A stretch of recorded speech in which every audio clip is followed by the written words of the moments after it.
Hi viewers. Let's have a look into the detailed contents of process piping code that is ASME B31.3. In this episode we will be exploring Chapter 2, which is termed Design of ASME B31.3 Process Piping Code, 2016 edition. Second chapter of the ASME B31.3 2016 edition of the Process Piping Code is divided into 6 parts. Part 1 of this chapter comprise of conditions and criteria. Part 2 of this chapter pressure design of piping components. Part 3 of Chapter 2 constitutes fluid service requirements of piping components. Part 4 deals with fluid service requirements of piping joints. Part 5 comprises of flexibility and support requirements. And finally Part 6 of Chapter 2 contains specific piping systems. Now coming back to Part 1. It's further subdivided into 2 paragraphs: visually design condition and design criteria. Design conditions, that is para 301, states the qualifications of the designer, defines the temperatures, pressures, and forces applicable to the design of piping, and states the consideration that shall be given to various effects and their consequent loadings. Design criteria, that is paragraph 302, states pressure temperature ratings, stress criteria, design allowances, and minimum design values together with permissible variations of these factors as applied to the design of piping. Part 2 of Chapter 2 is again divided into 2 sections: visually a general paragraph and paragraph pressure design of components. Part 3 of Chapter 2 is divided into 5 paragraphs visually: para 305 for pipe, para 306 for fittings, bends, miters, laps, and branch connections, para 307 for valves and specialty components, para 308 for flanges, blanks, flange facings, and gaskets, and para 309 for bolting. Fluid service requirements of piping joints, that is Part 4, is divided in paragraphs. A general paragraph, para 310, para 311 on welded joints, para 312 on flange joints, para 313 on expanded joints, para 314 on threaded joints, para 315 on tubing joints, para 316 for calc joints, para 317 for soldered and brazed joints, para 318 for special joints. Moving to Part 5, that is flexibility and supports. It has been divided into 3 paragraphs. Paragraph 319 for piping flexibility, para 320 for requirements and the analysis of sustained loads, para 321 on piping supports. Last part of Chapter 2, that is Part 6, comprises of a single paragraph, para 322, dealing with specific piping systems. Before proceeding further, let me remind you that to learn, understand and test your skills on the process piping code, you can download the Android application ASME B31.3 Process Piping Quiz. This application is not only for chapter-wise quizzes, but also provides the elaborate answers to various process piping-related questions. Understanding and application of the concepts, rules and requirements ASME B31.3 Process Piping Code is a must in process piping. With the regular practice of these questions provided in this quiz app makes you well versed with the process piping code. Now let us go through the contents of individual paragraphs one by one. Paragraph 301, that is the first paragraph of Part 1 of Chapter 2, comprises of 11 sections. First section states the required qualifications of the designer. Definition of designer is provided in the code as a person or persons who is in charge of the engineering design of the piping system and shall be experienced in the use of this code. Next section is on design pressure, which is further subdivided into general and pressure containment or relief requirement. Section on design pressure is followed by design temperature and comprises of subsections: design minimum temperature, uninsulated components, externally insulated piping, and internally insulated piping. Further is section on ambient effects, or cooling effect on pressure.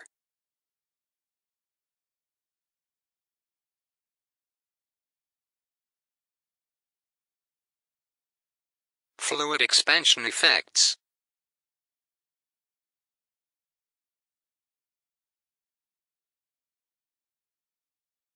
Atmospheric ice.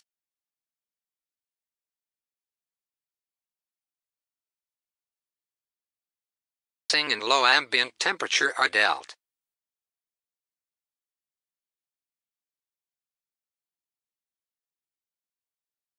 Section on dynamic effects provides requirements for the dynamic load subsections, covers impact, wind,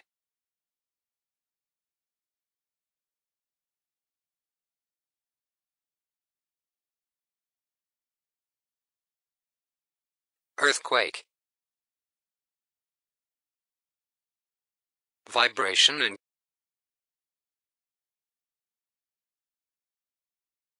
discharge reaction dynamic effects. Further is section on weight effects, where addressing of live loads and dead load requirements are provided.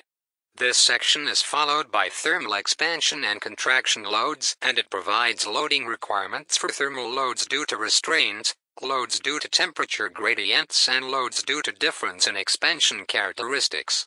Next section provides effects of support, anchor, ampersand terminal movement.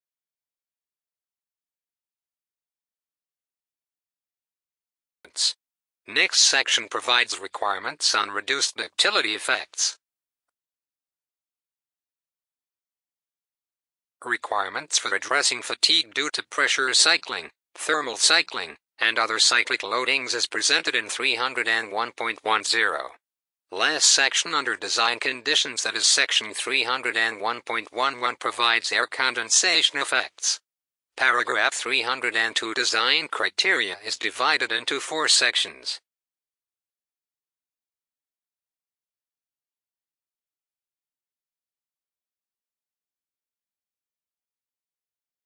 Second section, that is pressure temperature design criteria, is subdivided into 5 subsections. This section covers details about listed components having established ratings, listed components not having specific ratings, unlisted components, allowances for pressure and temperature variations, and ratings at junction of different services. Third section, that is allowable stresses and other stress limits, is subdivided into 6 subsections. It covers bases for design stresses, casting quality factor, weld joint quality factor, limits of calculated stresses due to sustained loads and displacement strains, and limits of calculated stresses due to occasional loads. Fourth section is allowances, and the last section of para 302 design criteria, that is mechanical strength.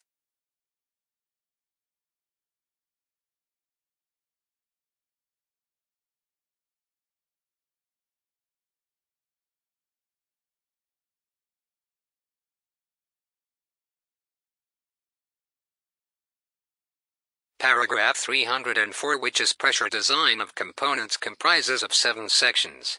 First section of para 304 is subdivided into 3 subsections, where the rules for the straight pipe design under internal and external pressure is provided. Second section of para 304 is subdivided into 4 subsections, which provides rules for pipe bends, elbows, miter bends, and curved and mitered segments of pipe under external pressure. Third section of para 304 is subdivided into 6 subsections, which provides detail requirements for strength of branched connections, reinforcement of welded branched connections, reinforcement of extruded outlet headers, additional design considerations, and branched connections under external pressure. Fourth section of para 304 provides requirements for closures and opening within it. Fifth section of para 304 is subdivided into 3 subsections, which provides detail requirements for flanges, blind flanges, and blanks. Sixth section of para 304 provides requirements for concentric and eccentric reducers. Seventh and last section of para 304 is subdivided into 4 subsections, which provides detail requirements for listed components, unlisted components, metallic components with non-metallic pressure parts, and expansion joints.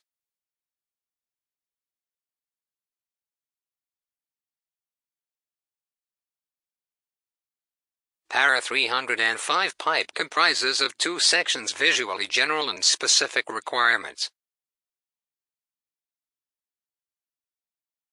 Specific requirements section is addresses pipe for category D fluid service, pipe requiring safeguarding, pipe for severe cyclic conditions and elevated temperature fluid service. Paragraph on fittings, bends, miters, laps, and branch connections, that is para 306, is divided into 6 sections.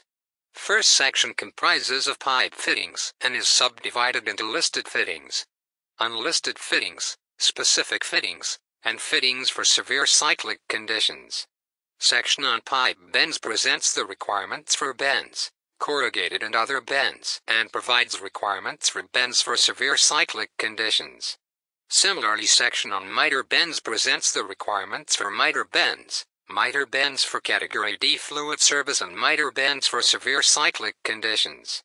Section on laps presents requirements for fabricated laps, flowered laps, and laps for severe cyclic conditions. Section 306.5 on fabricated branch connections provides rules for fabricated branch connections and its operational requirements in severe cyclic conditions. Section 306.6 provides requirements on their moles.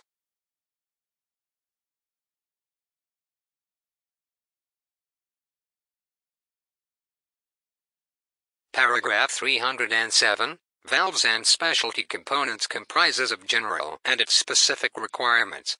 In this para, listed and unlisted valves are provided. Specific requirements subsection addresses bonnet bolting and stem retention for valves.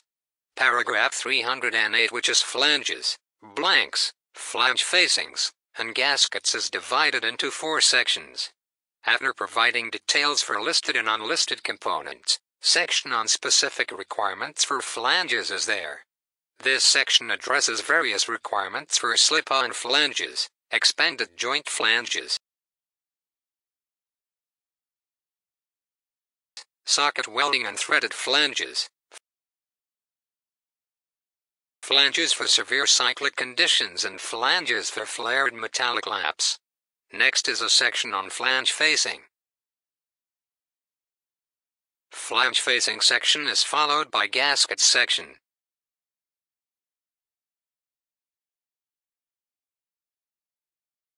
Paragraph 309, which is bolting, is divided into 3 sections.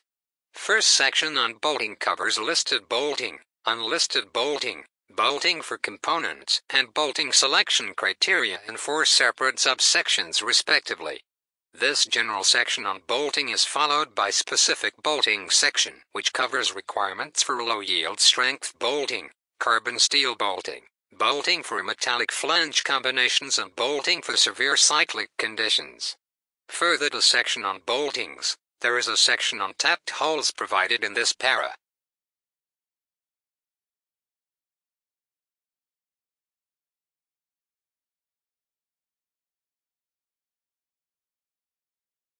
Second section of Part 4 is on welded joints.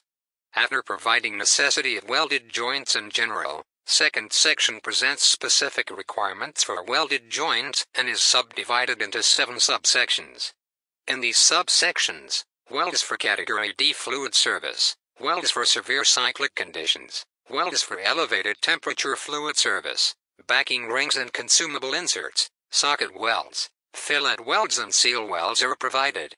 Next paragraph, which is on flange joints, is divided into 3 sections. First section provides requirements for joints using flanges of different ratings. Second section provides requirements for metal to non-metal flange joints. And third section provides requirements for flange joint assembly.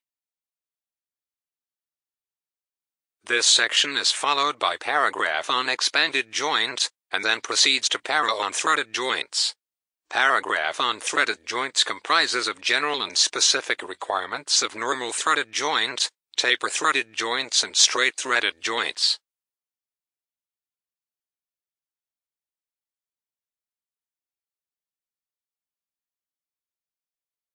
Paragraph on tubing joints is divided into 3 sections, which addresses tubing joints in general, tubing joints conforming to listed standards, and joints not conforming to listed standards. After paragraph on calc joints,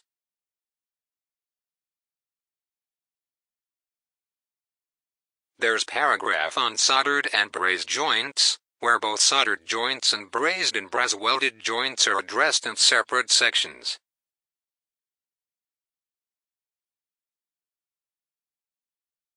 Ninth and last paragraph of this part, which covers special joints, comprises of listed and unlisted components in one section, while specific requirements of joint integrity, joint interlocks and bell and gland type joints in other section.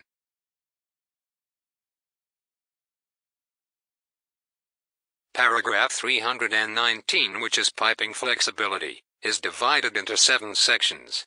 First section provides basic and specific requirements of piping flexibility. Second section elaborates and explains the concepts of piping flexibility, wherein displacement strains, displacement stresses, displacement stress range and cold spring is presented. Third section defines the properties for flexibility analysis visually: thermal expansion, modulus of elasticity, Poisson's ratio, allowable stresses, dimensions and flexibility and stress intensification factors. Fourth section on flexibility analysis provides the requirement and non-requirement of formal analysis. Prove it as basic assumptions and flexibility stresses. Fifth section on reactions provides calculation approach for maximum reactions for simple and complex systems via 2 separate subsections. This section is followed by section on calculation of movements and last section covering means of increasing flexibility.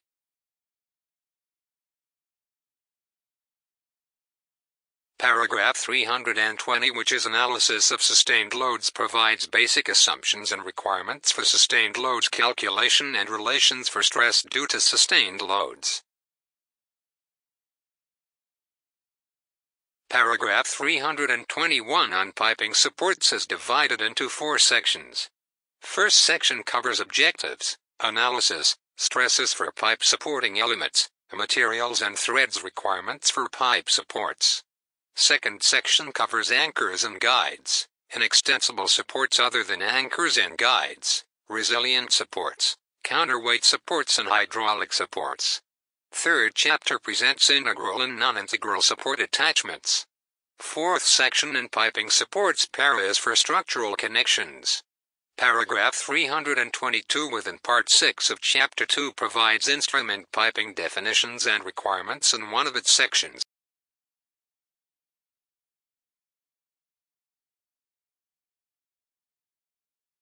While pressure relieving systems, which covers stop valves in pressure relief piping, stop valves in pressure relief piping and pressure relieving devices in its other section.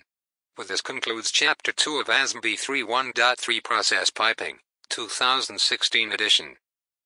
After this elaborate tour of ASME B31.3 Process Piping Code, 2016 edition, let me once again remind you that to learn, understand and test your skills on the process piping code, you can download the Android application ASME B31.3 Process Piping Quiz.